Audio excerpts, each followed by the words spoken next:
Halo teman-teman semua dimanapun Anda berada, semoga dalam kondisi sehat walafiat, banyak rezekinya dan dilancarkan segala urusannya. Oke, di depan saya ini ada HP Realme tipenya C17. HP ini trouble di LCD-nya karena habis kena air, kemudian touchscreen-nya nggak jalan dan LCD-nya bergaris. Jadi kita harus melakukan pembongkaran dan penggantian LCD-nya. Oke, langsung aja cara untuk membongkarnya. Kita fokus di bagian tutup belakang dulu ya. Yang pertama kali harus kita lakukan adalah mengeluarkan SIM tray-nya. Nah, ini kita buka dulu SIM tray-nya seperti ini. Oh, ada waktunya. Nah, kemudian kita cari celah untuk membuka tutup belakang ini dan memasukkan benda tipis seperti biasanya untuk menghilangkan lem yang menempel di belakang ini. Kita cari dulu celahnya ya. Biasanya di dekat-dekat sini nih loh celah. Nah, ini kuku saya bisa masuk, ada celah dikit. Oke. Kemudian kita geser ke bawah. Nah, pelan-pelan. Bisa dipanasi dulu kalau sulit. Pakai hot gun bisa, pakai blower bisa. Yang penting jangan pakai korek langsung ya. Jangan pakai api yang langsung. Oke, ya.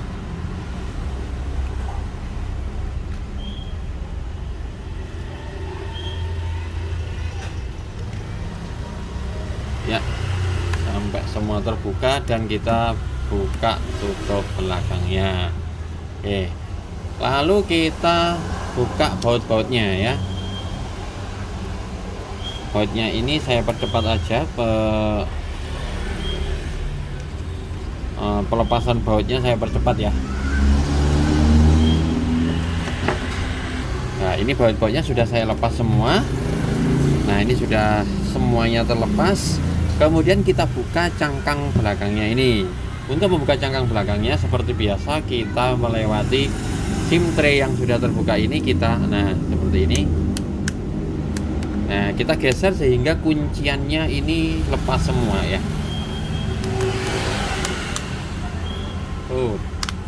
Tombolnya lepas. Nah, tombolnya merotoli. Apa? Oke, kita singkirkan dulu dan kita buka seperti ini hasilnya. Ini penampakan belakang dari mesin Realme C17. Langkah pertama setelah terbuka adalah kita lepas soket baterai dulu. Ini soket baterai ya. Setelah terlepas aman, tidak ada arus yang mengalir, kita bisa lepas baterainya. Seperti biasa caranya kita lepas dengan cara menarik yang plastik hijau ini. Kita tarik dengan menahan atas dan bawah.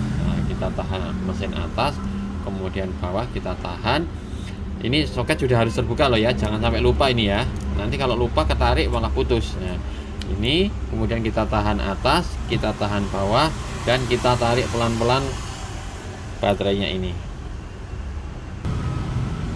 Ya, kita tahan atas bawah, kita tarik. Nah, seperti ini. Ya, akhirnya baterainya sudah bisa terlepas. Nah, oke, kita singkirkan dulu baterainya. Nah, ini adalah fleksibel LCD yang sebelah sini ya. Nah, karena letaknya ada di bawah plastik, kita harus mengelupas plastik ini. Kita lepas dulu soket LCD-nya seperti ini, udah lepas ya. Kita kelupas dulu plastiknya biar kita bisa mengeluarkan. Nah, ini segini aja udah cukup. Yang penting fleksibel ini bisa dilepas. Nah, seperti ini. Kemudian langkah berikutnya yaitu melepas LCD-nya. Kalau soket sudah terlepas, kita lepas LCD-nya seperti biasa. Caranya dari belakang kita dorong LCD ini ya, dari lubangnya ini, lubang soketnya ini kita dorong ke depan untuk, nah tuh, renggang kan. Nah, seperti ini, mudah sekali ya, mudah sekali lepas. Nah, LCD-nya sudah terlepas, tinggal membersihkan. Ini LCD yang rusak, saya singkirkan dulu. Tinggal membersihkan nih sisa-sisa dari lem. Nah, sisa-sisa dari lem ini harus bersih teman-teman, tidak boleh ada kotoran atau apapun yang mengganjal pemasangan LCD baru nanti. Biasanya saya menggunakan pinset single seperti ini yang ujungnya lancip, kemudian saya bersihkan seperti ini seluruh bagiannya. Nah, ini kan ada bekas-bekas lem nih. Nah, bekas-bekas lemnya saya gosok dengan ini. Nanti habis ini kita sikat ya. Nah, kita sikat. Setelah disikat baru kita raba-raba, kita cek dulu kira-kira masih ada enggak benda-benda yang mengganjal atau mengganggu nanti pemasangan. Semua frame, bagian frame kita bersihkan ya.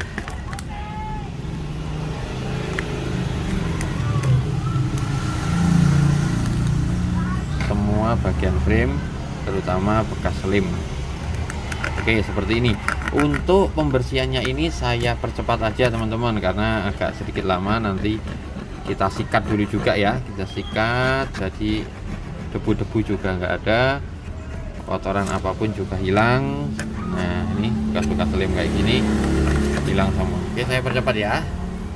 Oke, sudah bersih teman-teman. Satu lagi, jangan sampai lupa, biasanya di LCD lama itu akan menempel ini saringan. Nah, saringan untuk speaker atas ini nempel di LCD lama. Ini harus kita lepas dan nanti akan kita pasang bersamaan dengan pemasangan LCD baru ya. Ini ya, saya lepas dulu.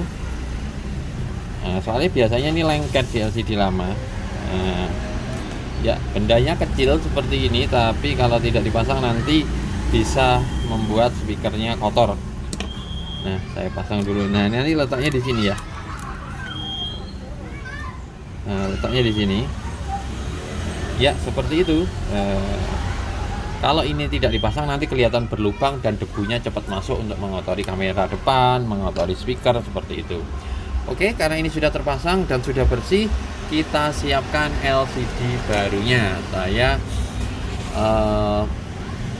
sudah menyiapkan LCD baru. Untuk Realme C17 ini LCD-nya sama dengan Oppo A53 dan A54.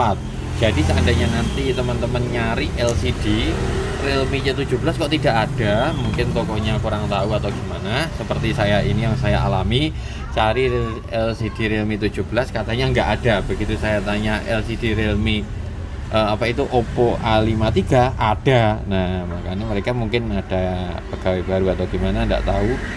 Nah, itu sama ya, berarti bisa menggunakan Oppo A53, Oppo A54 2020. Kita kasih lem di pinggir-pinggir framenya.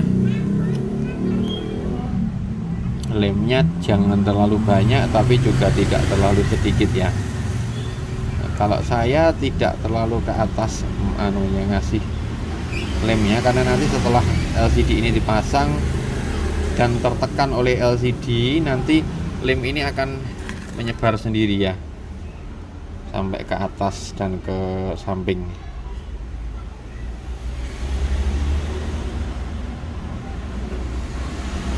Setelah dirasa cukup, lemnya sudah merata, kita bisa langsung melakukan pemasangan LCD-nya.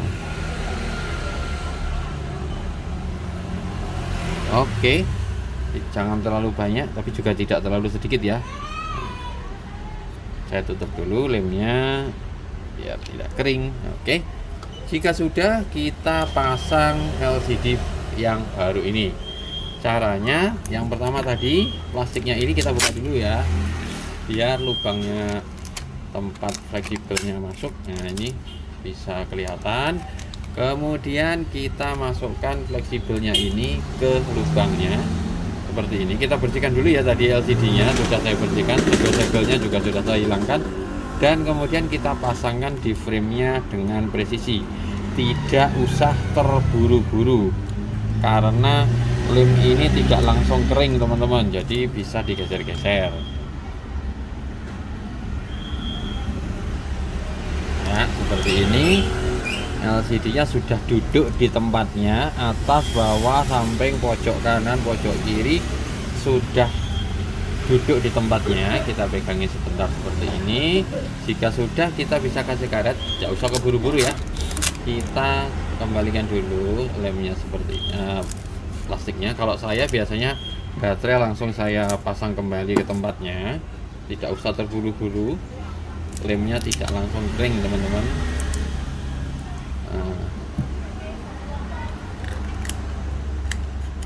Baterai saya pasang sekalian di tempatnya. Oke, kenapa kalau baterai kok langsung saya pasang? Pertama, nanti biar menyesuaikan soketnya seberapa nekuknya, nanti harus ditekuk soalnya.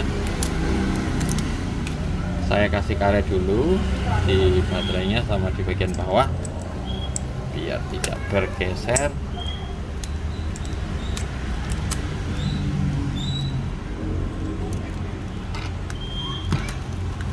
Ya seperti ini. Nah untuk melakukan pemasangan soket LCD ini, nah ini kita pasang soketnya menyesuaikan, kan LCD-nya sudah terpasang nih, kita baru baterainya juga sudah terpasang, jadi kita bisa menyesuaikan soket LCD-nya ini kurang seberapa atau nekuknya seberapa ya. Ini saya menunggu, sambil menunggu kering ya. Saya tambah karetnya dulu biar lebih kuat. Nah, hati-hati dalam memasang karetnya, terutama pas sudah bagian mesin ya. Nah, seperti ini nanti ada kamera, ada benda-benda lain, ini bisa tertarik karet nanti. Nah, makanya untuk pemasangan karet harus diperhatikan, harus hati-hati ya di sela-selanya ya. Nah, seperti ini.